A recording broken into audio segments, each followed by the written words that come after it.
Ассаламу алейкум, туугандар. Google картага кирели. Google карта Хистеварс деп жазсаңыздар.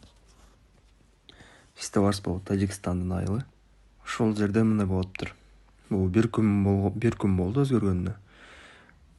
Линияда Тажикстан менен Кыргызстанды бөлүп турат. Бул жаңы бир күн алдын, 2 күн алдын жаңыланган карта экен. Ошол жерде Тажикстан тарапка интернационал, максат, жаштык, достук, арка айылдары өтүп кетиптир. Мынакей бул жерде көрүп жатасыздар. Ушул айылдарды азыркы кырдаал болуп жаткан айылдар Тажикстан Республикасына караштуу деп коюшуптур. Мынакей жаштыкты бассам Тажикстан деп турат. Ушуну туугандар отзыв таштап жалоба кылып өзгөртсөк болот.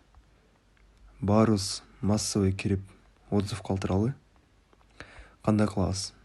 Мисалыга мынакей бул жерде ылдыйда карасаңыздар да жаштык Тажикстан деп турат. Жаштыкты бастым, тандалды. Бул жерге киргенде отправить отзыв деген турат. Ошого басабыз. Бул жерге жазабыз. Село Жаштык, территория Кыргызской Республики. Прикрепить скриншот дегенде белгилеп коебуз. И отправим. Туугандар ушуну баарыбыз отзыв калтыралы кирип.